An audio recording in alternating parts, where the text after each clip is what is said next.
আজ থেকে 4 বছর আগে আমি চট্টগ্রাম নাজিরহাট মাদ্রাসায় বয়ানে গিয়েছিলাম।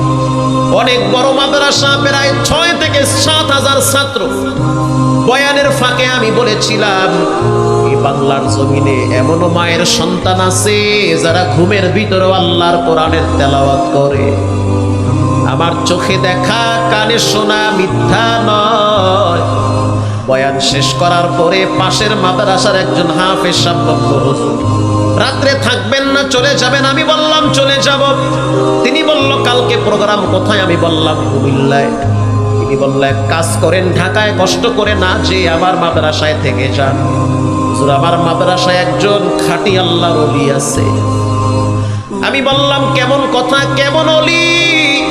বলে, এমন একজন খাঁটি আল্লাহর ওলি আছে যে ঘুমের ভিতরে আল্লাহর কোরআনের তেলাওয়াত করে।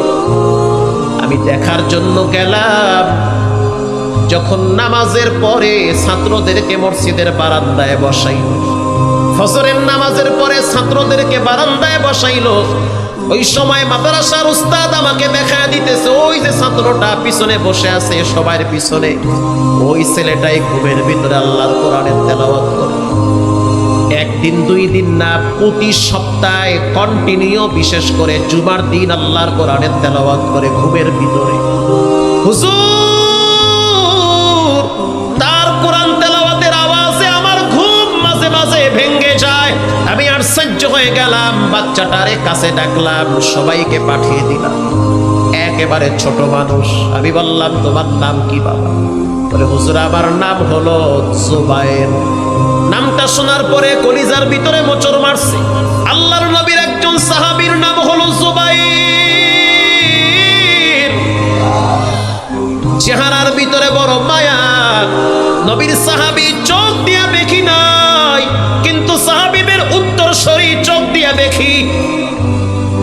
আমি ওকে বললাম, বাবা, তোমার বাড়ি কোথায়? বলল, আমার বাড়ি হলো ওই লালমনিরহাটে। কোথায়? চট্টগ্রাম নাজিরহাট। কোথায়? লালমনিরহাট। এত দূর থেকে এত দূরে কেমনে আসলাম? প্রায় 800 থেকে 900 কিলোমিটার দূর হলো চট্টগ্রাম। বাচ্চাটা চুপ হয়ে গেছে, চেহারাটা কালা হয়ে গেছে।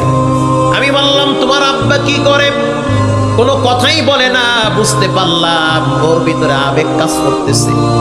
কিছুক্ষণ পর দেখলাম জামার আস্তিম দিয়া চোখের পানি মুছতেছে। ছোট মানুষের কান্না দেখলে বড় মায়া লাগে। আমি বললাম, ও সন্তান, তোমার আব্বার নাম কি? বলে, আমার আব্বার নাম হলো আব্দুর রহমান। আব্দুর রহমানের সন্তানের নাম হলো জুবায়ের। তো মায়াবী না? বলে, হুজুর, আমার আব্বা দুনিয়া থেকে বিদায় হয়ে গেছে। আমি এক এতিম সন্তান, শুধু বাবা এক